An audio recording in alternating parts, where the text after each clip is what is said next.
قل إن كنتم تحبون الله فاتبعوني يحببكم الله ويغفر لكم ذنوبكم والله غفور رحيم. السلام عليكم ورحمة الله وبركاته. الحمد لله. اللهم صل على محمد وعلى آل محمد. അമ്മാ ബഅദ്. സ്നേഹമുള്ള സഹോദരീ സഹോദരന്മാരെ, സുഹൃത്തുക്കളെ, സർവശക്തനായ അല്ലാഹു സുബ്ഹാനഹു വ തആലയോട് നേരിട്ട് പ്രാർത്ഥിക്കുക എന്നുള്ളതാണ് ഇസ്ലാമിൻ്റെ ജീവൻ. മഹാന്മാരായ പ്രവാചകന്മാരഖിലം ഈ ലോകത്തോട് വ്യക്തമായും പഠിപ്പിച്ചത് സർവശക്തനായ റബ്ബിനോട് പ്രാർത്ഥിക്കുമ്പോൾ ആ റബ്ബിനോട് നേർക്കുനേരെ പ്രാർത്ഥിക്കുക എന്നുള്ള തൗഹീദിൻ്റെ ആദർശമാണ്.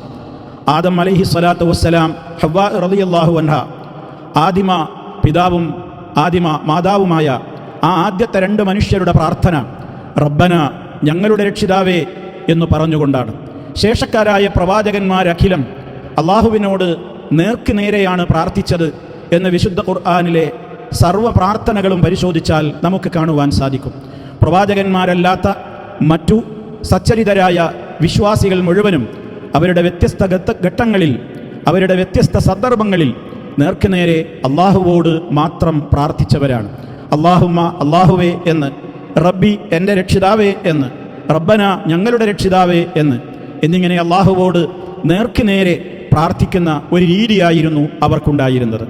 എന്നാൽ അള്ളാഹുവിനോട് നേർക്കുനേരെ പ്രാർത്ഥിക്കുക എന്നുള്ളത് വിശ്വാസികളുടെ അഥവാ മുഅ്മിനുകളുടെ രീതി അല്ലെന്നും, മുഅ്മിനുകളുടെ രീതി അള്ളാഹുവിനോട് പ്രാർത്ഥിക്കുന്നതിൻ്റെ മുമ്പായി ഇടയാളന്മാരോട് പ്രാർത്ഥിച്ച് മരിച്ചു മൺമറഞ്ഞുപോയ മഹാത്മാക്കളോട് കാര്യങ്ങൾ ആദ്യം പറഞ്ഞ് അവരെക്കൊണ്ട് അള്ളാഹുവോട് നിങ്ങൾ ഞങ്ങൾക്ക് വേണ്ടി റെക്കമെൻഡ് പറയണേ എന്ന് മരിച്ചു മൺമറഞ്ഞുപോയ മഹാത്മാക്കളെ വിളിച്ചുകൊണ്ട് പറയുന്ന രീതിയാണ് നമ്മുടെ ദുആകൾക്ക് ഉത്തരം കിട്ടുമെന്ന് ഉറപ്പുള്ള രീതി എന്ന അർത്ഥത്തിൽ ഇവിടെ ചില പുരോഹിതന്മാർ സമൂഹത്തെ ഇസ്ലാം പഠിപ്പിച്ച ശുദ്ധമായ പ്രാർത്ഥനയുടെ രീതികളിൽ നിന്ന്, തൗഹീദിൽ നിന്ന് അകറ്റി മാറ്റിക്കൊണ്ടിരിക്കുന്ന ഖേദകരമായ ഒരു കാഴ്ചയാണിന്ന് കണ്ടുകൊണ്ടിരിക്കുന്നത്. സഹോദരങ്ങളെ, ഇപ്പോൾ ഈ കാര്യം നിങ്ങളുടെ ശ്രദ്ധയിൽപ്പെടുത്തുവാൻ കാരണം കേരളത്തിലെ ഒരു രാഷ്ട്രീയ നേതാവ് അയാളുടെ ഒരു സംസാരമധ്യേ പടച്ചവനോട് അഥവാ ഖാലിഖായ അള്ളാഹുവോട് നേരിട്ട് പറഞ്ഞാൽ പോരെ, എന്തിനാണ് ഇടയാളന്മാരോട് പറയുന്ന ഒരു രീതി, ഞാനതിനെതിരാണ് എന്ന അർത്ഥം വരുന്ന ഒരു വാചകം മറ്റേതോ ഒരു സന്ദർഭത്തിൽ അദ്ദേഹം പറഞ്ഞു. അതിനെതിരെ പലരും ഇന്ന് ചന്ദ്രഹാസം ഇളക്കുകയാണ്. അദ്ദേഹത്തിൻ്റെ ആ ഒരു ആശയം ഇസ്ലാമിക വിരുദ്ധമാണെന്ന് ഒരു കൂട്ടർ, ഖുർആനിക വിരുദ്ധമാണെന്നൊരു കൂട്ടർ, ഖുർആനിൽ പറഞ്ഞ മുഴുവൻ ആശയങ്ങളോടും എതിരാണെന്നൊരു കൂട്ടർ, അല്ല വിശുദ്ധ ഖുർആനിലെ 20ഓളം ആയത്തുകൾക്ക് എതിരാണ്, അള്ളാഹുവോട് നേരിട്ട് പ്രാർത്ഥിക്കണം, ഇടയാളന്മാർ വേണ്ടതില്ല എന്നുള്ളത് എന്നവരെ പലരും ഇവിടെ പറഞ്ഞുകൊണ്ടിരിക്കുകയാണ്.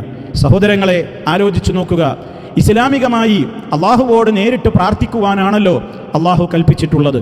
ആ പ്രാർത്ഥന സ്വീകരിക്കുവാൻ വേണ്ടി നബി സല്ലല്ലാഹു അലൈഹി വസല്ലമ നമ്മോട് നിങ്ങൾ മുൻകഴിഞ്ഞു പോയ പ്രവാചകന്മാരോട് ആദ്യം പറയൂ, അതല്ലെങ്കിൽ നിങ്ങൾ ഏത് കാലത്ത് നിങ്ങളിൽ നിന്ന് അബദ്ധങ്ങൾ സംഭവിച്ചാലും നിങ്ങൾ എന്നെ വിളിക്കൂ, എന്നോട് വിളിച്ചു പറയൂ, എൻ്റെ അടുക്കൽ വരൂ, എന്നിട്ട് നിങ്ങൾ എൻ്റെ അടുക്കൽ വെച്ച് നിങ്ങൾ അള്ളാഹുവിനോട് പാപമോചനത്തിന് തേടുവീൻ, എന്നിട്ട് നിങ്ങൾ എന്നോട് പറയൂ, അള്ളാഹുവോട് നിങ്ങളുടെ കാര്യം ഞാൻ റെക്കമെൻഡ് പറയാം, അങ്ങനെ ഞാൻ നിങ്ങൾക്ക് വേണ്ടി റെക്കമെൻഡ് ചോദിക്കുകയും ചെയ്യാം, എന്നാലേ നിങ്ങളുടെ പാപങ്ങൾ പൊറുക്കുകയുള്ളൂ എന്ന് പൊതുവായ അർത്ഥത്തിൽ നബി സല്ലല്ലാഹു അലൈഹി വസല്ലമ പഠിപ്പിച്ചു തന്നിട്ടില്ല. മറിച്ച് അവിടുന്ന് മുഅ്മിനീങ്ങളുടെ രീതിയായി പറഞ്ഞതെന്താണ്? വല്ലദീന ഇദാ ഫഅലൂ ഫാഹിശതൻ ഔ ളലമൂ അൻഫുസഹും ദക്കറുല്ലാഹ് ഫസ്തഗ്ഫറൂ ലിദുനൂബിഹിം വമൻ യഗ്ഫിറുദ്ദുനൂബ ഇല്ലല്ലാഹ് വലം യുസിറൂ അലാ മാ ഫഅലൂ വഹും യഅലമൂൻ. വിശ്വാസികളുടെ ഒരു രീതി അതാണ്. അവരിൽ നിന്ന് വല്ല ഫാഹിഷത്തുകളും സംഭവിച്ചാൽ, ഒരു ചീത്തയായ കാര്യം അവരിൽ നിന്ന് വന്നു പോയാൽ, അല്ലെങ്കിൽ അവരുടെ സ്വശരീരങ്ങളോട് അവർ വല്ല പാപങ്ങളും ചെയ്ത് അക്രമം കാണിച്ചാൽ, അങ്ങനെ അവർക്ക് പെട്ടെന്ന് അള്ളാഹുവിനെ ഓർമ്മ വരികയും ചെയ്താൽ അവരെന്ത് ചെയ്യും? അള്ളാഹുവിനോട് അവർ മാപ്പപേക്ഷിച്ച് പൊറുക്കലിനെ ചോദിക്കും. എന്നിട്ട് അള്ളാഹു ഇടയ്ക്ക് ചോദിക്കുകയാണ്, വമൻ യഗ്ഫിറുദ്ദുനൂബ ഇല്ലല്ലാഹ്, അള്ളാഹുവല്ലാതെ ആരുണ്ട് പാപം പൊറുക്കുവാൻ? എന്നിട്ട് വിശ്വാസികളുടെ രീതിയിലേക്ക് തന്നെ തിരിച്ചു മടങ്ങി അള്ളാഹു പറയുകയാണ്, വലം യുസിറൂ അലാ മാ ഫഅലൂ വഹും യഅലമൂൻ, അറിഞ്ഞുകൊണ്ട് ഒരു പാപത്തിലും അവർ ഉറച്ചു നിൽക്കുകയില്ല. പെട്ടെന്ന് ഓർമ്മ വരുമ്പോൾ അവർ അള്ളാഹുവിലേക്ക് ആത്മാർത്ഥമായി ഇസ്തിഗ്ഫാർ നടത്തും, പാപമോചന തേട്ടം നടത്തും എന്ന്. അതേപോലെ തന്നെ വിശുദ്ധ ഖുർആൻ വിശ്വാസികളുടെ സ്വഭാവം പറയുകയാണ്.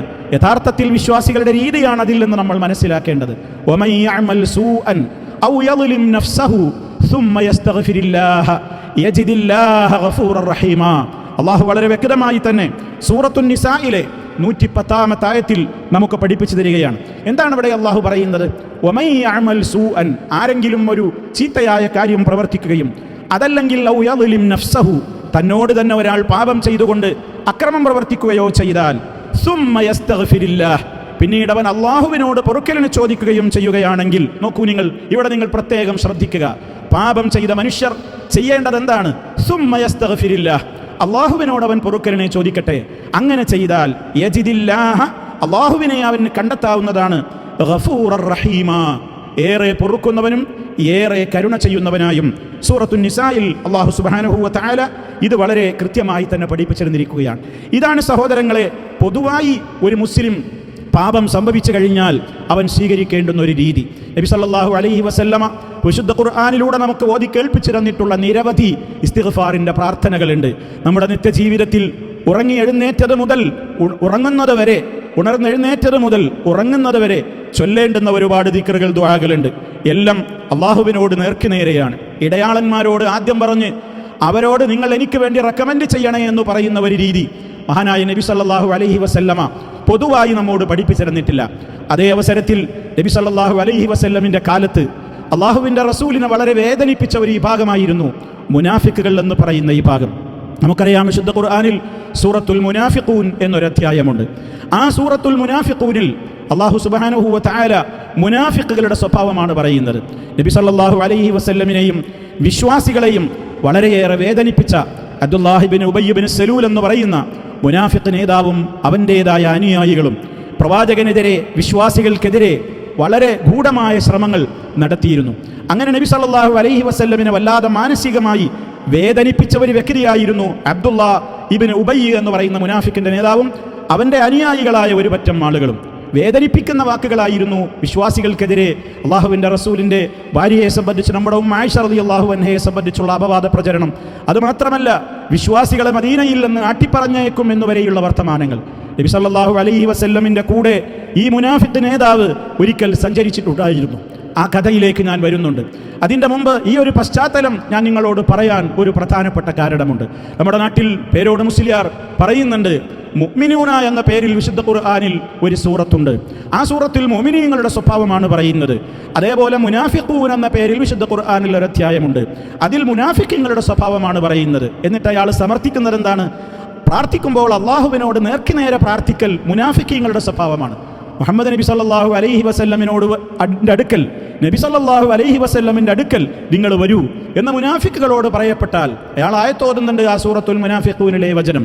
വൈദാ ഖീല ലഹും, അവരോട് പറയപ്പെട്ടാൽ, തആലൂ നിങ്ങൾ വരൂ, ഇസ്തഗ്ഫിർ ലക്കും റസൂലുള്ളാഹ്, അള്ളാഹുവിൻ്റെ റസൂൽ നിങ്ങൾക്ക് വേണ്ടി പാപമോചന തേട്ടം നടത്തിക്കൊള്ളും, അതുകൊണ്ട് നിങ്ങൾ ആദ്യം റസൂലുള്ളാഹിയുടെ സമീപത്തേക്ക് വരൂ എന്ന മുനാഫിക്കുകളോട് പറയപ്പെട്ടാൽ അവരെന്ത് ചെയ്യുന്നു? ലവ്വഉ റൂസഹും, അവരുടെ തലയങ്ങ് തിരിച്ചു കളയും അഹങ്കാരത്തോടുകൂടി. ലവ്വഉ റൂസഹും വറഅയ്തഹും യസുദ്ദൂന വഹും മുസ്തക്ബിറൂന, വല അഹങ്കാരികളാണ് നബിയെ, അവർക്ക് വേണ്ടി തങ്ങൾ പാപമോചനത്തിന് വേണ്ടി തേടിയാലും തേടിയിട്ടില്ലെങ്കിലും സമമാണ്, അവർക്ക് അള്ളാഹു പുറത്തു കൊടുക്കുകയേ ഇല്ല എന്ന് തുടങ്ങി അള്ളാഹുവിൻ്റെ റസൂൽ സല്ലല്ലാഹു അലൈഹി വസല്ലമിൻ്റെ അടുക്കൽ വരാൻ പറഞ്ഞാൽ ഞങ്ങൾക്ക് നേരിട്ട് അള്ളാഹിനോട് പറഞ്ഞാൽ മതി, മുഹമ്മദിൻ്റെ അടുക്കലേക്കൊന്നും ഞങ്ങൾക്ക് വരേണ്ട കാര്യമില്ല എന്ന് പറയുന്ന മുനാഫിക്കുകളുടെ അതേ രീതിയാണ് ഇവിടെ മുജാഹിദുകൾക്കുള്ളത് എന്ന് നമ്മുടെ മേൽ അദ്ദേഹം ഈ ഒരു സംഭവം എടുത്തുകൊണ്ട് ദുരാരോപണം ഉന്നയിക്കുന്നുണ്ട്. അത് നിങ്ങൾക്ക് ഒന്ന് കൃത്യമായി അയാളുടെ വാക്കുകളിൽ നിന്ന് കേൾക്കാവുന്നതാണ്. അതിനപ്പുറം ഒരു തെരീക്കത്തിന്റെ ഇമാമമാരെ നമുക്ക് ആവശ്യമില്ല ഒരു ജില്ലയിലും. എന്തിനാ ഇത്ര ഈ മുരീദന്മാരായി നടക്കുന്നത്? എന്തിനാ അതിന്റെ ആവശ്യം? നേരിട്ട് പടച്ചവനോട് പറഞ്ഞാൽ പറ്റും. ഞാൻ അതിൻ്റെ ആളാണ്. അപ്പൊ അതുകൊണ്ട് മലയാളത്തിൽ പറഞ്ഞു ഇടയാളന്മാർ നേരിട്ട് പടച്ചവരോട് പറഞ്ഞാൽ പോരെ, ഞാൻ അതിന്റെ ആളാ, ഇടയാളന്മാർ വേണ്ടെന്നാണ് അദ്ദേഹം കാര്യമായിട്ട് അദ്ദേഹത്തിന്റെ രാഷ്ട്രീയ പ്രസംഗത്തിൽ പറഞ്ഞത്. അയാൾ എന്തിനാ കാര്യത്തിലേക്ക് എടുത്തിട്ട് അദ്ദേഹത്തിന് അതിനെക്കുറിച്ച് വല്ലതും അറിയാമോ? അദ്ദേഹം അതിനെ സംബന്ധിച്ച് വല്ലതും പഠിച്ചിട്ടുണ്ടോ? അദ്ദേഹത്തിന് ആയത്തറിയാമോ? ഹദീസ് അറിയാമോ? ഞാൻ പറയട്ടെ, 20ഓളം ആയത്തുകൾക്കെതിരാണ് അദ്ദേഹം പറഞ്ഞ ആശയം. 20ഓളം ഖുർആനിലെ ആയത്തുകൾക്കെതിരാണ് അദ്ദേഹം പറഞ്ഞ ആശയം. അല്ലാഹു സുബ്ഹാനഹു വ തആല ഇവിടെ പഠിപ്പിച്ച 20ഓളം ആയത്തുകൾക്കെതിരാണ് പറഞ്ഞ ആശയം. ആര് തെറ്റ് പറഞ്ഞാലും തെറ്റാണെന്ന് സമൂഹത്തെ ബോധ്യപ്പെടുത്തേണ്ട ബാധ്യത മുസ്ലിമീങ്ങൾക്കുണ്ട്. അതുകൊണ്ട് ഞാൻ പറയട്ടെ, മുഅ്മിനീങ്ങളുടെ ആശയം, ഞാൻ അവരുടെ ആളാണ്, ഞാൻ അതിൻ്റെ ആളാണ് എന്ന് ഒരാൾ പറയുമ്പോൾ ആ ആശയം എന്തിൻ്റെതാണെന്ന് പഠിക്കണം. ആ ആശയം എന്തിൻ്റെതാണെന്ന് പഠിക്കണം. മുനാഫിക്കുകളുടെ ആശയമാണ് അല്ലാഹുവിൻ്റെ റസൂൽ റെക്കമെൻഡിന് വേണ്ട എന്ന ആശയമെന്ന് പച്ചയായി ഖുർആൻ പറഞ്ഞതാണ്. സൂറത്തുൽ മുഅ്മിനൂൻ എന്നൊരു സൂറത്തുണ്ട് ഖുർആനിൽ. അതിൽ മുഅ്മിനീങ്ങളെ ലക്ഷണമാണ് പറയുന്നത്. സൂറത്തുൽ മുനാഫിഖൂൻ എന്ന് പറഞ്ഞൊരു സൂറത്തുണ്ട് ഖുർആനിൽ. വെള്ളിയാഴ്ച രാത്രി ഇശായിനും അതുപോലെ തന്നെ ഒക്കെ ഓതൽ സുന്നത്തുള്ള സൂറത്ത്. ആ സൂറത്തിൽ നമുക്ക് കാണാൻ സാധിക്കും, അല്ലാഹുവിന്റെ ഖുർആൻ പറയാണ്, വൈദാ ഖീല ലഹും യസ്തഗ്ഫിർ ലക്കും റസൂലുള്ളാഹ്, അല്ലാഹുവിന്റെ റസൂൽ നിങ്ങൾക്ക് റെക്കമെൻഡ് ചെയ്യുമെന്ന് മുനാഫിക്കുകളോട്, കപടവിശ്വാസികളോട് പറയപ്പെട്ടാൽ അവരുടെ സ്വഭാവം എന്താണ്? അവർ തലയങ്ങ് തിരിച്ചു കളയും. അതിനെ തടയുന്നവരായി നിങ്ങൾക്ക് ആ മുനാഫിക്കുകളെ കാണാൻ സാധിക്കും. വഹും മുസ്തക്ബിറൂൻ, അവർ അഹങ്കാരികളാണ്. അങ്ങനെ ഒരു മുഹമ്മദ് നബിയുടെ റെക്കമെൻഡ് ഒന്നും വേണ്ട, മധ്യവർത്തി വേണ്ട, ഇടയാളൻ വേണ്ട എന്ന് പറയുന്ന അഹങ്കാരമാണ് അവർക്ക്. സവാഉൻ അലൈഹിം അസ്തഗ്ഫർത ലഹും, അത്തരം ആളുകൾക്ക് നബിയെ തങ്ങൾ റെക്കമെൻഡ് ചെയ്താൽ പോലും അവരെ നമ്മൾ സ്വീകരിക്കൂല. തങ്ങൾ റെക്കമെൻഡ് ചെയ്താലും ചെയ്തില്ലെങ്കിലും അവർ ഈമാനിലേക്ക് തിരിച്ചു വരാതെ, സവാഉൻ അലൈഹിം അസ്തഗ്ഫർത ലഹും അം ലം തസ്തഗ്ഫിർ ലഹും ലൻ യഗ്ഫിറല്ലാഹു ലഹും, അല്ലാഹു തആല പുറത്തു കൊടുക്കൂല. അല്ലാഹ് പുറത്തു കൊടുക്കണമെങ്കിൽ മുഅ്മിനീങ്ങളുടെ ആളാകണം. മുഅ്മിനീങ്ങളുടെ സ്വഭാവം എന്താണ്? നബി സല്ലല്ലാഹു അലൈഹി വസല്ലം തങ്ങളോട് റെക്കമെൻഡ് തേടലാണ്. കേട്ടില്ലേ നിങ്ങൾ? അയാൾ ഈ ആയത്തോതിക്കൊണ്ട് സമർത്ഥിക്കുന്നത് എന്താണ്? വളരെ കൃത്യമാണ്. പറഞ്ഞതെന്താ? മുനാഫിക്കുകളോട് ഇങ്ങനെ പറയപ്പെട്ടാൽ, നബിതങ്ങളുടെ അടുക്കലേക്ക് വരൂ എന്ന് പറയപ്പെട്ടാൽ, എൻ്റെ പ്രിയപ്പെട്ട ശ്രോതാക്കൾ മനസ്സിലാക്കണം, സൂറത്തുൽ മുനാഫിഖൂനിൽ ഈ ആയത്തിന്റെ പശ്ചാത്തലം എന്തായിരുന്നു? ഇത് ഏതൊരു കാലഘട്ടത്തിലും ഖിയാമത്ത് നാൾ വരെ ഏതൊരു വിശ്വാസിയിലും ഒരു പാപം സംഭവിച്ചു കഴിഞ്ഞാൽ അയാൾ നബി സല്ലല്ലാഹു അലൈഹി വസല്ലമിന്റെ സമീപത്ത് പോയി നബിതങ്ങളോട് റെക്കമെൻഡിന് ആവശ്യപ്പെടണം എന്നുള്ള പൊതുവായ നിയമമാണോ? നമ്മൾ മനസ്സിലാക്കേണ്ടതുണ്ട്. നിങ്ങൾ അറിയുക, ഈ സംഭവം മനസ്സിലാക്കുവാൻ ഒരല്പം നമ്മൾ ചരിത്രത്തിലേക്കൊന്ന് മടങ്ങണം. മഹാനായ സ്വഹാബി സയ്യിദ് ഇബ്നു അർഖം റളിയല്ലാഹു അൻഹു അദ്ദേഹം പറയുന്നുണ്ട്, ഞാൻ നബി സല്ലല്ലാഹു അലൈഹി വസല്ലമിനോട് ഒന്നിച്ച് ഒരു യാത്രയിലായിരുന്നു. ബനുൽ മുസ്തലഖിന്റെ ആ ഒരു യുദ്ധവേളയിലുള്ള ഒരു യാത്രയിൽ സയ്യിദ് റളിയല്ലാഹു തആല അൻഹു ഉണ്ട്, നബി തങ്ങളുണ്ട്, സഹാബിമാരുണ്ട്, ആ കൂട്ടത്തിൽ മുനാഫിക്കുകളുമുണ്ട്. മുനാഫിക്കുകളുടെ നേതാവായ അബ്ദുല്ലാഹി ഇബ്നു ഉബയ്യും ആ സംഘത്തിലുണ്ട്.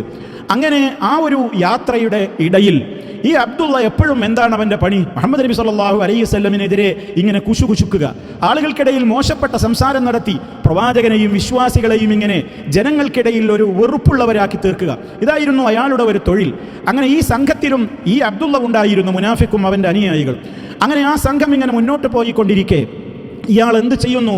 ഈ അബ്ദുള്ള എന്ന് പറയുന്ന മനുഷ്യൻ പറയാണ്, ഈ മുഹമ്മദിൻ്റെ കൂട്ടത്തിൽ അവൻ്റെ ആൾക്കാരോട് അവൻ പറയാണ്, നമ്മുടെ ഈ കൂട്ടത്തിൽ മുഹമ്മദിൻ്റെ ആളുകളായ കുറച്ച് പട്ടിണി പാവങ്ങളുണ്ട്, ഒന്നിനും വകയില്ലാത്ത ദരിദ്രന്മാരായ ആളുകളുണ്ട്.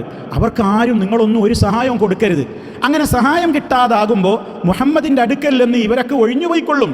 അങ്ങനെ മുഹമ്മദിൻ്റെ അനുയായികൾ അവൻ്റെ ചുറ്റുഭാഗത്തുനിന്നും കൊഴിഞ്ഞുപോയിക്കൊള്ളും എന്നിങ്ങനെ അവൻ്റെ അനുയായികളോട് അവനിങ്ങനെ അടക്കം പറഞ്ഞ് ഫിത്നയുണ്ടാക്കാൻ തുടങ്ങി. ആലോചിക്കണം, മുഹമ്മദ് മുസ്തഫ സല്ലല്ലാഹു അലൈഹി വസല്ലമിൻ്റെ സംഘത്തിലായി ഇവൻ ഉള്ളതെന്ന് ഓർക്കണം. എന്നിട്ടാണ് ഇവൻ ഈ തുരപ്പൻ പണി അവിടെ എടുക്കുന്നത്. മാത്രമല്ല അവൻ മറ്റൊന്നുകൂടി പറഞ്ഞു, മദീനയിൽ നമ്മൾ തിരിച്ചെത്തിക്കഴിഞ്ഞാൽ നമ്മുടെ കൂട്ടത്തിലുള്ള അന്തസ്സുള്ളവർ, നമ്മുടെ കൂട്ടത്തിലെ ഏറ്റവും നിന്ദ്യരായവരെ മദീനത്ത് നിന്ന് പുറത്താക്കുക തന്നെ ചെയ്യും. ആ നികൃഷ്ടനായ മനുഷ്യൻ അന്ന് അതുകൊണ്ട് ഉദ്ദേശിച്ചത് ആരെയായിരുന്നു? ഏറ്റവും അന്തസ്സുള്ളവർ അന്തസ്സില്ലാത്തവരെ പുറത്താക്കും എന്നുള്ളത് കൊണ്ട് അവൻ ഉദ്ദേശിച്ചത്, അവൻ അന്തസ്സുള്ളവൻ, മുഹമ്മദ് നബി സല്ലല്ലാഹു അലൈഹി വസല്ലമും വിശ്വാസികളുമൊക്കെ അന്തസ്സില്ലാത്ത നിന്ദ്യന്മാർ, അവരെ മദീനത്തിൽ നിന്ന് നമുക്ക് ആട്ടിപ്പുറത്താക്കണം. ഇങ്ങനെയുള്ള സംസാരങ്ങൾ അവനിങ്ങനെ ഉള്ളിലൂടെ നടത്തുകയാണ്. ഈ ശബ്ദം മഹാനായ സയ്യിദ് റളിയല്ലാഹു തആല അൻഹു അദ്ദേഹത്തിൻ്റെ പിതൃവ്യൻ മുഖേന ഈ കാര്യം അറിയുകയാണ്. ഇങ്ങനെയൊക്കെ അബ്ദുള്ള നമ്മുടെ സംഘത്തിൽ കുഴപ്പങ്ങൾ പറയുന്നുണ്ട്.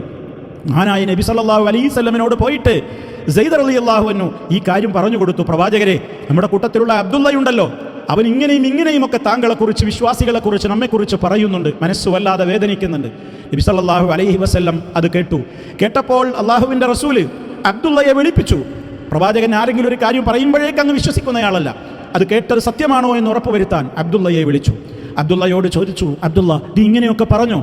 അപ്പോൾ മുനാഫിക്കല്ലേ, അവൻ എന്തും വായ കൊണ്ട് വിളിച്ചു പറയാമല്ലോ. അവൻ നിന്ന നിൽപ്പിൽ പ്രവാചകന്റെ മുന്നിൽ വെച്ച് സത്യം ചെയ്തുകൊണ്ട് ഞാൻ അങ്ങനെ പറഞ്ഞിട്ടേയില്ല എന്ന കള്ളം അവൻ ആവർത്തിച്ചു പറഞ്ഞു. നബി സല്ലല്ലാഹു അലൈഹി വസല്ലമക്ക് ഉള്ളറിയുകയില്ലല്ലോ. അബ്ദുള്ള അവന്റെ ഉള്ളിലുള്ള ഉദ്ദേശം എന്താണെന്ന് പ്രവാചകൻ അറിയില്ലല്ലോ.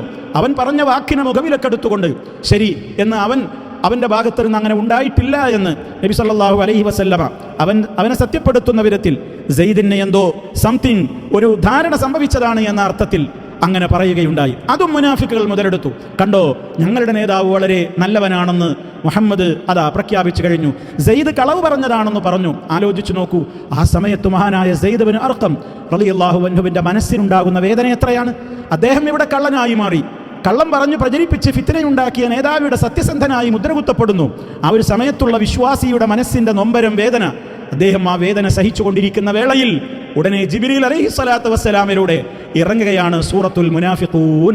ഇദാ ജാഅകൽ മുനാഫിഖൂൻ എന്ന് തുടങ്ങി അവൻ അബ്ദുള്ള ഇവിടെ പ്രചരിപ്പിച്ചിട്ടുള്ള കാര്യങ്ങളൊക്കെ ഉൾക്കൊള്ളിച്ചുകൊണ്ടുള്ള വചനങ്ങൾ സത്യപ്പെടുത്തുന്ന വിധത്തിൽ അല്ലാഹു സെയ്ദ് റളിയല്ലാഹു അൻഹു പറഞ്ഞ കാര്യങ്ങളെ സത്യപ്പെടുത്തുന്ന വിധത്തിൽ സൂറത്തുൽ മുനാഫിഖൂൻ അവതരിപ്പിക്കുകയാണ്.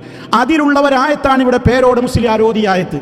വഇദാ ഖീല ലഹും, അവരോട് പറയപ്പെട്ടാൽ നിങ്ങൾ വരൂ, മുഹമ്മദ് നബി സല്ലല്ലാഹു അലൈഹി വസല്ലമിന്റെ അടുക്കൽ, അള്ളാഹുവിന്റെ റസൂലിന്റെ അടുക്കൽ നിങ്ങൾ വരൂ എന്നവരോട് പറഞ്ഞു. അബ്ദുള്ളയെ വിളിച്ചുകൊണ്ട് പറഞ്ഞു, അബ്ദുള്ള, നീ ഉണ്ടാക്കിയ കുഴപ്പങ്ങളൊക്കെ അള്ളാഹു വെളിപ്പെടുത്തിയിരിക്കുന്നു.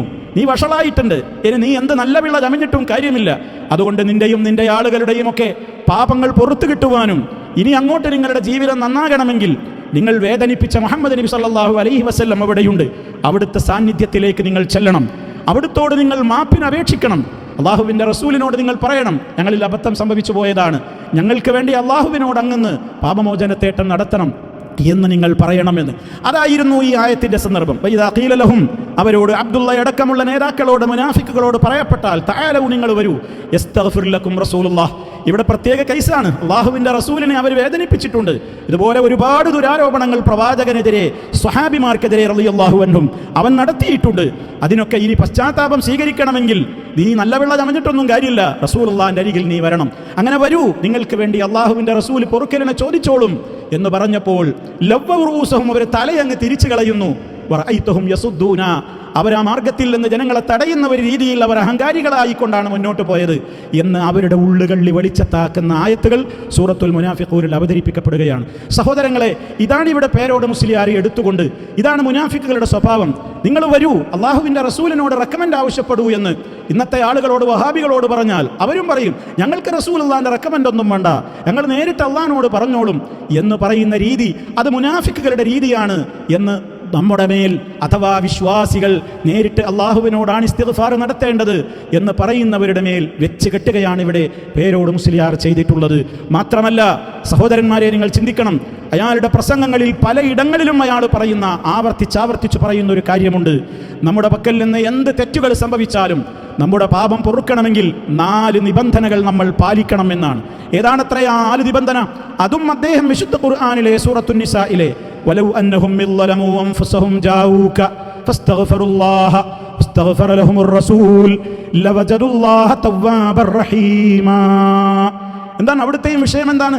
നബി സല്ലല്ലാഹു അലൈഹി വസല്ലമിന്റെ അടുക്കലേക്കാണ് വിശ്വാസികളൊക്കെ വിധി തേടി വരേണ്ടത്. അവർക്കിടയിൽ വല്ല പ്രശ്നങ്ങളുമുണ്ടെങ്കിൽ അത് തീർപ്പ് കൽപ്പിക്കാൻ മുഅ്മിനുകൾ സമീപിക്കേണ്ടത് പ്രവാചകനെയാണ്. എന്നാൽ ചില ആളുകൾ എന്തു ചെയ്തു?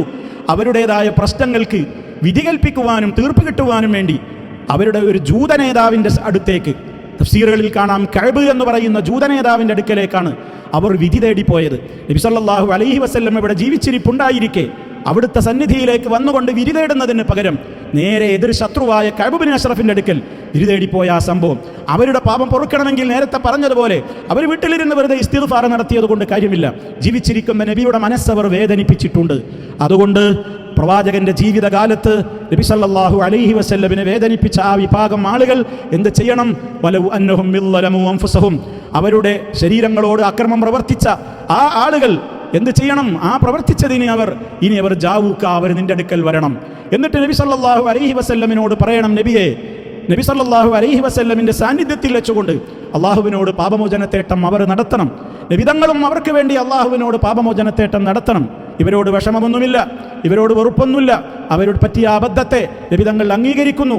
ഇനി അത് ആവർത്തിക്കാതിരുന്നാൽ മതി, അവിടുന്ന് അത് മാപ്പാക്കിയിരിക്കുന്നു എന്ന നിലക്ക് അവിടുത്തെ മനസ്സിന്റെ വേദന ഇല്ലാതെയായിരിക്കുന്നു എന്നൊക്കെയുള്ള അടയാളം എന്ന നിലക്ക് അവർക്ക് വേണ്ടി അവരും അവർക്ക് വേണ്ടി അള്ളാഹുവിൻ്റെ റസൂലും അള്ളാഹുവിനോട് പാപമോചനത്തേട്ടം നടത്തിയാൽ ലവജദുല്ലാഹ തവ്വാബർ റഹീമ, അള്ളാഹുവിനെ ഏറെ പൊറുക്കുന്നവനും കരുണ ചെയ്യുന്നവനും തൗബ സ്വീകരിക്കുന്നവനുമായി അവർക്ക് കണ്ടെത്താവുന്നതാണ്. ഈ സംഭവത്തെയും സാമാന്യവൽക്കരിച്ചുകൊണ്ട് ഈ കാലഘട്ടത്തിലും നമ്മൾ ഏത് മനുഷ്യരുടെ അടുക്കൽ നിന്ന് തെറ്റുകൾ ചെയ്താലും എന്താണ് പരിഹാരമെന്ന് പേരോട് മുസ്ലിയാർ പറയുന്നത് നിങ്ങളൊന്ന് കേട്ടു നോക്കൂ. 4 കാര്യം വന്നു. ഒന്നാമത്തെ ജാഊക, തങ്ങളെ സമീപത്ത് വരണം. രണ്ടാമത്തത് അതേ അവിടെ വന്നിട്ട് അല്ലാഹുവിനോട് പൊറുക്കലിനെ ചോദിക്കണം. 2. മൂന്നാമത്തത് നബി തങ്ങളോട് തന്നെ റെക്കമെൻഡിന് ആവശ്യപ്പെടണം. 3. നാലാമത്തത് നബി തങ്ങൾ അവർക്ക് വേണ്ടി പഠിച്ചവരോട് ഖബറിന്ന് റെക്കമെൻഡ് ചെയ്യണം. 4. ഈ 4 കാര്യം അത് ജീവിതകാലത്താണെങ്കിലും ശരി, വഫാത്തിന് ശേഷമാണെങ്കിലും ശരി, തങ്ങൾക്ക് ആ വ്യത്യാസമില്ലെന്ന് നേരത്തെ ഞാൻ പറഞ്ഞില്ലേ. അപ്പൊ നബി തങ്ങൾ റെക്കമെൻഡ് ചെയ്യുകയും കൂടി അങ്ങനെ 4 കാര്യമുണ്ടായാൽ അല്ലാഹുവിനെ അവർക്ക് തൗബ സ്വീകരിക്കുന്നവരായും റഹ്മത്ത് ചെയ്യുന്നവരുമായി എത്തിക്കാൻ കഴിയും. റഹ്മത്ത് ചെയ്യുന്ന റബ്ബ് ആ റഹ്മത്ത് അവർക്ക് കൊടുക്കാൻ ഒരു നിമിത്തം വെച്ചതാണ് നബി തങ്ങളെ സമീപത്ത് വരിക.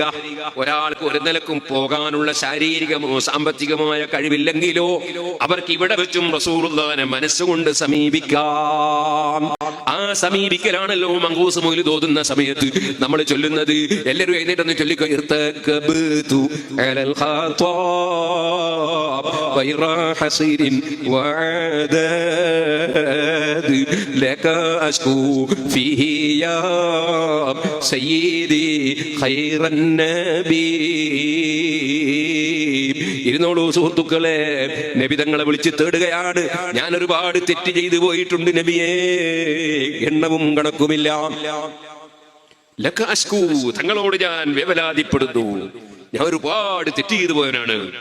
യാ സയ്യിദി ഖൈറൻ നബി, എന്റെ നേതാവായവരെ, ഒരാൾക്കൊരു പ്രശ്നം ഉണ്ടായാൽ പരിഹരിക്കാൻ നേതാവിനോടല്ലേ പറയാ. യാ സയ്യിദി ഖൈറൻ നബി, സർവ്വ നബിമാരിലും ഏറ്റവും ഉത്തമനായ നബിയേ. അങ്ങനെ നബി തങ്ങളെ വീട്ടിൽ നിന്നും നാട്ടിൽ നിന്നും വിളിച്ചുകൊണ്ടും നമ്മൾ തേടാറുണ്ടല്ലോ സുഹൃത്തുക്കളെ. കാരണം നബി തങ്ങളെ ശരീരം കൊണ്ട് തന്നെ സമീപിക്കാൻ കഴിയുന്നവർ അവിടെ പോവുക, അല്ലാത്തവർ മനസ്സുകൊണ്ട് സമീപിക്കുക. നോക്കൂ നിങ്ങൾ, എന്താണ് അദ്ദേഹം പറയുന്നത്? ഇന്നും നമ്മളുടെ പക്കൽ നിന്ന്, ആരുടെ പക്കൽ നിന്ന് ഒരു തെറ്റ് വന്നു പോയാൽ നമ്മൾ ആദ്യം എന്ത് ചെയ്യണമെന്നാണ് പറയുന്നത്? നബി സല്ലല്ലാഹു അലൈഹി വസല്ലമിന്റെ ഖബറിന്റെ സമീപത്ത് മദീനയിലേക്ക് പോകണം. പോകാൻ സാധിക്കാത്തവർ വീട്ടിൽ വെച്ച് മാനസികമായി നബിയെ വിളിക്കണം. ഇർതകബ്തു അലൽ ഖതാ ഗൈറ ഹസ്രിൻ വഅദദ് ലക അശ്കൂ ഫീഹി യാ സയ്യിദി ഖൈറൻ നബി.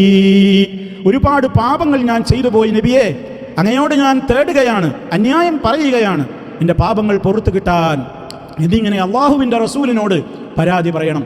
അപ്പോൾ മദീനത്തേക്ക് പോകുവാൻ സാമ്പത്തിക ശേഷി ഇല്ലാത്തവർ വീട്ടിൽ വെച്ച് നബി സല്ലല്ലാഹു അലൈഹി വസല്ലമിനെ വിളിക്കണം. നമ്മുടെ പാപം പൊറുക്കണമെങ്കിൽ പേരോട് മുസ്ലിയാർ പറയുന്ന ഒന്നാമത്തെ നിബന്ധന എന്താണ്? എല്ലാവരും ശ്രദ്ധിക്കുക. അവർ നബി തങ്ങളുടെ അടുക്കലേക്ക്, ഖബറിൻ്റെ അടുത്തേക്ക്, മദീനത്തേക്ക് പോകണം. പോകാനുള്ള, യാത്ര ചെയ്യാനുള്ള സാമ്പത്തിക ശേഷി ഇല്ലാത്തവർ, ബുദ്ധിമുട്ടുള്ളവർ വീട്ടിൽ നിന്ന് നബി തങ്ങളോട് ഇത് ആവശ്യപ്പെടണം. നബി തങ്ങളോട് വിളിച്ച് ഈ കാര്യം പറയണം. രണ്ടാമതെന്ത് ചെയ്യണം? ആ സാന്നിധ്യത്തിൽ പോയവർ അവിടെ വെച്ച് അള്ളാഹുവിനോട് പൊറുക്കലിനെ ചോദിക്കണം. മൂന്നാമത്തെ കാര്യം എന്താണ്? നബി തങ്ങളോട് പറയണം, നബിയെ നിങ്ങൾ എനിക്ക് വേണ്ടി അള്ളാഹുവിനോട് റെക്കമെൻഡ് പറയണം. നാലാമത്തെ കാര്യം എന്താണ്? എന്നിട്ട് അള്ളാഹുവിൻ്റെ റസൂൽ അവർക്ക് വേണ്ടി അള്ളാഹുവിനോട് റെക്കമെൻഡ് പറയുകയും ചെയ്യണം. ഈ 4 നിബന്ധനകൾ പൂർത്തിയായാലാണ് ലവജദുല്ലാഹ തവ്വാബർ റഹീമ, അള്ളാഹുവിനെ തൗബ സ്വീകരിക്കുന്നവരും കരുണാനിധിയുമായി അവർക്ക് കണ്ടെത്തുവാൻ സാധിക്കുക എന്നാണ് അദ്ദേഹം വ്യാഖ്യാനിക്കുന്നത്. എങ്കിൽ സഹോദരങ്ങളെ, ചില കാര്യങ്ങൾ എൻ്റെ മാന്യ ശ്രോതാക്കൾ ചിന്തിക്കുവാൻ വേണ്ടി ഞാൻ ഓർമ്മപ്പെടുത്തുകയാണ്. ഇദ്ദേഹം ഈ പറയുന്നത് പോലെയാണ് കാര്യമെങ്കിൽ, നമ്മുടെ പാപമോചന തേട്ടങ്ങളെല്ലാം സ്വീകരിക്കപ്പെടണമെങ്കിൽ ഈ 4 നിബന്ധനകൾ പൂർത്തിയായാലേ പറ്റുകയുള്ളൂ എങ്കിൽ വിശുദ്ധ ഖുർആനിൽ ഞാൻ നേരത്തെ സൂചിപ്പിച്ചതുപോലെ ആദം അലൈഹിസ്സലാത്തു വസ്സലാം മുതൽ മഹാരഥന്മാരായ ആളുകളുടെ ധാരാളം പ്രാർത്ഥനകളുണ്ട്. അവരൊക്കെ മുനാഫിക്കുകളായിരുന്നുവോ? മഅദല്ലാഹ്, അല്ലാഹുവിൽ അഭയം. അവരുടെയൊക്കെ പ്രാർത്ഥനകൾ സ്വീകരിക്കപ്പെടാതെ പോവുകയായിരുന്നുവോ? നിത്യജീവിതത്തിൽ വിശ്വാസികൾ ഉണർന്നെഴുന്നേറ്റത് മുതൽ ഉറങ്ങും വരെ നിർവഹിക്കേണ്ടുന്ന ധാരാളം പ്രാർത്ഥനകളുണ്ട്. എല്ലാം നേർക്കുനേരെ അള്ളാഹുവിനോടാണ്. അള്ളാഹുവിൻ്റെ റസൂലിനെ വിളിച്ചുകൊണ്ടൊരു റെക്കമെൻഡ് ആവശ്യപ്പെട്ടുകൊണ്ടല്ല ആ പ്രാർത്ഥനകളൊക്കെ മുനാഫിക്കുകളുടെ സമ്പ്രദായമാണോ? അതൊക്കെ മുനാഫിക്കുകളുടെ രീതിയാണോ? മുഅ്മിനീങ്ങളുടെ രീതി അല്ലേ? നമ്മൾ മനസ്സിലാക്കേണ്ടതുണ്ട്. മാത്രമല്ല, നാളിതുവരെ നമ്മളെല്ലാവരും മനസ്സിലാക്കിയത്, ഒരു പാപം ചെയ്താൽ ആ പാപം പൊറുക്കുവാനുള്ള തൗബയ്ക്ക് അള്ളാഹുവും നമ്മളുമായി നേരിട്ട് ബന്ധമുള്ള വിഷയങ്ങളാണെങ്കിൽ 3 നിബന്ധനകളാണുള്ളത് എന്നാണ്. ചെയ്തു വരുന്ന തെറ്റിൽ നിന്ന് പൂർണ്ണമായും ഒഴിവാകണം, ചെയ്തു പോയ തെറ്റിൽ അഗാധമായി ഖേദിക്കണം, ഇനി ഒരിക്കലും ആ തെറ്റിലേക്ക് ഞാൻ മടങ്ങുകയില്ലെന്ന ദൃഢനിശ്ചയം ചെയ്യണം. എന്നിട്ട് അള്ളാഹുവിനോട് പൊറുക്കലിന് ചോദിക്കണം. സൃഷ്ടികളും തമ്മിലുള്ള ഇടപാടുകളിലാണ് തെറ്റുകൾ സംഭവിച്ചിട്ടുള്ളതെങ്കിലോ ആ ജീവിച്ചിരിക്കുന്ന സൃഷ്ടികളോട് നിങ്ങൾ മാപ്പാക്കണം, പൊരുത്തപ്പെടണം എന്ന് ആ മനുഷ്യൻ്റെ മനസ്സിനെ തണുപ്പിക്കുന്ന വിധത്തിൽ അയാളോട് ആവശ്യപ്പെടണം. ഇതാണ് 4ാമത്തെ ഒരു ഉപാധിയായി സൃഷ്ടികളും തമ്മിലുള്ള അബദ്ധങ്ങളാണെങ്കിൽ പറയപ്പെട്ടിട്ടുള്ള തൗബയുടെ 4ാമത്തെ ഉപാധി. ഇതല്ലാത്ത ഒരു ഉപാധി പ്രിയമുള്ളവരെ നിഷ്പക്ഷമായി നിങ്ങൾ ചിന്തിക്കുക, ശ്രദ്ധിക്കുക. നമ്മൾ ആരെങ്കിലും കേട്ടിട്ടുണ്ടോ? നമ്മൾ ബാലപാഠമായി മദ്രസകളിൽ പോലും പഠിക്കുന്നതല്ലേ, തൗബ സ്വീകരിക്കുവാനുള്ള നിബന്ധനകളിൽ നാം തെറ്റുകൾ ചെയ്താൽ ആദ്യം എല്ലാവരും എന്ത് ചെയ്യണം? വിസയും ടിക്കറ്റും എടുത്തുകൊണ്ട് മദീനയിലേക്ക് പോകണം, നബി തങ്ങളുടെ ഖബറിന്റെ സമീപത്ത് എത്തണം, എന്നിട്ട് അവിടെ വെച്ച് അള്ളാഹുവിനോട് പൊറുക്കലിനെ ചോദിക്കണം. എന്നിട്ട് നബിയെ നിങ്ങൾ എനിക്ക് വേണ്ടി റെക്കമെൻഡ് പറയണേ എന്ന് നബിയോട് ആവശ്യപ്പെടണം. എന്നിട്ട് നബി തങ്ങൾ അള്ളാഹുവിനോട് റെക്കമെൻഡ് ചെയ്യണം. എന്നാലേ തൗബ സ്വീകരിക്കുകയുള്ളൂ എന്ന് ആരാണിവിടെ പഠിപ്പിക്കാറുള്ളത്? പേരോട് മുസ്ലിയാർ അടക്കമുള്ളവരുടെ മദ്രസ പാഠപുസ്തകങ്ങളിൽ പോലും ഇങ്ങനെ ഒരു ഉപാധി ഇക്കാലം വരെ ഉണ്ടോ എന്ന് എനിക്കറിയില്ല, ഇനിയിപ്പോൾ എഴുതി ചേർക്കുമോ എന്ന് എനിക്കറിയില്ല. നമ്മുടെ ആരുടെയെങ്കിലും നമ്മളൊക്കെ പാപം ചെയ്താൽ ഈ ഒരു നിബന്ധന, പോകാൻ കഴിവുള്ളവരൊക്കെ പോകണം, പോകാൻ സാധിക്കാത്തവർ വീട്ടിൽ വെച്ച് നബിയെ വിളിച്ചുകൊണ്ട് ഈ 4 നിബന്ധനകൾ പൂർത്തിയാക്കണം എന്നിങ്ങനെയൊക്കെയുള്ള സംസാരങ്ങൾ എത്രത്തോളം ഇസ്ലാം വിരുദ്ധമായ സംസാരമാണ്. പ്രിയപ്പെട്ട ശ്രോതാക്കളെ, വിഷയത്തിൻ്റെ ഗൗരവം നിങ്ങൾ മനസ്സിലാക്കണം. കാര്യത്തെ നിഷ്പക്ഷമായി നിങ്ങൾ വിലയിരുത്തണം. നമുക്ക് പഠിപ്പിക്കപ്പെട്ടിട്ടുള്ള ഇസ്തിഗ്ഫാറിൻ്റെ പ്രാർത്ഥനകളെല്ലാം ഏതെടുത്ത് പരിശോധിച്ചു നോക്കൂ നിങ്ങൾ. നിത്യജീവിതത്തിൽ 2 തവണയെങ്കിലും, രാവിലെയും രാത്രിയും പകലുമായി ഓരോ തവണയെങ്കിലും പറയേണ്ടുന്ന സയ്യിദുൽ ഇസ്തിഗ്ഫാർ അടക്കമുള്ള, അതുപോലെ തന്നെ അബൂബക്കർ സിദ്ദീഖ് റളിയല്ലാഹു അൻഹുവിന് പഠിപ്പിച്ചു കൊടുത്തിട്ടുള്ള സ്പെഷ്യലായ ഖിയാമത്ത് നാൾ വരെയുള്ള വിശ്വാസികളെല്ലാം പകർത്തേണ്ടുന്ന പാപമോചനത്തേട്ടം അടക്കമുള്ള പ്രാർത്ഥനകൾ, നമസ്കാരത്തിൻ്റെ അകത്ത് അല്ലാഹുമ്മ ഗ്ഫിർലി മാ ഖദ്ദംതു വമാ അഖർതു തുടങ്ങി നമ്മുടെ പാപമോചനത്തേട്ടങ്ങൾ, എല്ലാ പാപമോചനത്തേട്ടങ്ങളിലും ദിനേന നമ്മൾ പറയേണ്ടുന്ന റബ്ബി ഗ്ഫിർലി വതുബ് അലയ്യ ഇന്നക അൻത തവ്വാബുൽ ഗഫൂർ എന്ന് 100 തവണയെങ്കിലും പറയേണ്ടുന്ന ഇസ്തിഗ്ഫാറിൻ്റെ തേട്ടങ്ങളിൽ എവിടെയെങ്കിലും ഈ 4 ഉപാധികൾ നമുക്ക് കാണാനാകുന്നുണ്ടോ? നേരെ മറിച്ച് വിശ്വാസികൾ എന്താണ് ചെയ്യേണ്ടതെന്ന് തുടക്കത്തിൽ ഞാൻ പറഞ്ഞ ആ ഒരു രീതിയല്ലേ നമുക്ക് കാണുവാൻ സാധിക്കുന്നത്. ചിന്തിക്കുക, നിഷ്പക്ഷമായി വിലയിരുത്തുക. അതുകൊണ്ട് പേരോട് മുസ്ലിയാർ അടക്കമുള്ള ആളുകൾ ഇസ്തിഗ്ഫാർ സ്വീകരിക്കണമെങ്കിൽ നമ്മളോട് ആവശ്യപ്പെട്ടിട്ടുള്ളത് മുനാഫിക്കുകളുടെ രീതി നിങ്ങൾക്ക് മുനാഫിക്കുകളുടെ സ്വഭാവമാണെന്നാണ് നമ്മുടെ മേൽ ആരോപണം ഉന്നയിച്ചിട്ടുള്ളത്. സഹോദരങ്ങളെ, മുഅ്മിനീങ്ങളുടെ രീതിയാണ് നമ്മൾ പിന്തുടരുന്നത്, മുനാഫിക്കുകളുടെ രീതിയല്ല നമ്മൾ പിന്തുടരുന്നത് എന്ന ഗൗരവത്തോടുകൂടെ നമ്മളെല്ലാവരും മനസ്സിലാക്കുകയും നമ്മുടെ പ്രാർത്ഥനകളും പാപമോചന തേട്ടങ്ങളും എല്ലാം സർവശക്തനായ അള്ളാഹുവിലേക്ക് നേരിട്ട് നിർവഹിക്കുകയും ചെയ്യുന്നവരാവുക. അതാണ് ഇസ്ലാമിൻ്റെ രീതി. അതാണ് മഹാന്മാരായ പ്രവാചകന്മാരുടെയും ശുഹദാക്കളുടെയും സിദ്ദീഖുകളുടെയും സാലിഹീങ്ങളുടെയും രീതി. അതല്ലാത്ത അള്ളാഹുവിനോട് പ്രാർത്ഥിക്കുമ്പോൾ ആ പ്രാർത്ഥന സ്വീകരിക്കുവാൻ വേണ്ടി മരിച്ചു മൺമറഞ്ഞു പോയ മഹാത്മാക്കളോടും പുണ്യാളന്മാരോടും ആദ്യം അവരെ വിളിച്ചുകൊണ്ട് പറയുകയും നിങ്ങൾ ഞങ്ങൾക്ക് വേണ്ടി അള്ളാഹുവിനോട് റെക്കമെൻഡ് പറയണേ എന്ന് അവരോട് അപേക്ഷിക്കുകയും ചെയ്യുന്ന രീതി, അത് നമ്മുടെ രീതിയല്ല. ഇസ്ലാം നമ്മോട് ആ ഒരു രീതിയെ പഠിപ്പിച്ചു തന്നിട്ടുമില്ല. മറിച്ച് ജൂത ക്രിസ്ത്യാനികൾ അപ്രകാരമായിരുന്നു. അതുപോലെ തന്നെ അറേബ്യൻ മുശ്രിക്കുകളും അവർക്ക് അള്ളാഹുവിലേക്ക് അടുപ്പിക്കുവാൻ ഞങ്ങൾക്കുള്ള ഇടയാളന്മാരാണ് ഇവരെന്ന് വാദിക്കുന്നവരായിരുന്നു എന്നൊക്കെ വിശുദ്ധ ഖുർആനിൽ നമുക്ക് കാണുവാൻ സാധിക്കും. അതുകൊണ്ട് സത്യത്തെ സത്യമായി മനസ്സിലാക്കുക, അതിനെ ഉൾക്കൊള്ളുക, അസത്യത്തെ അസത്യമായി തന്നെ കണ്ട് അതിനെ തള്ളിക്കളയുക. പ്രാർത്ഥനകളകിലും നമ്മുടെ ഇസ്തിഗ്ഫാറും തൗബയും നേരിട്ട് അള്ളാഹുവിലേക്ക് മാത്രമാക്കി തീർക്കുക. അതാണ് മഹാരഥന്മാരായ പ്രവാചകന്മാരുടെ മാർഗം. ഒരിക്കൽ കൂടി ആവർത്തിച്ചുകൊണ്ട് ഞാൻ എൻ്റെ വാക്കുകൾ ചുരുക്കുകയാണ്. അള്ളാഹു സുബ്ഹാനഹു വ തആല നേരറിയാൻ, നേരിൻ്റെ പാതയിൽ അടിയുറച്ച് മുന്നേറുവാനുള്ള തൗഫീഖ് നമുക്കെല്ലാവർക്കും നൽകി അനുഗ്രഹിക്കുമാറാകട്ടെ. വൽഹംദുലില്ലാഹി റബ്ബിൽ ആലമീൻ. വസ്സലാമു അലൈക്കും വറഹ്മത്തുള്ളാഹി വബറകാതുഹു.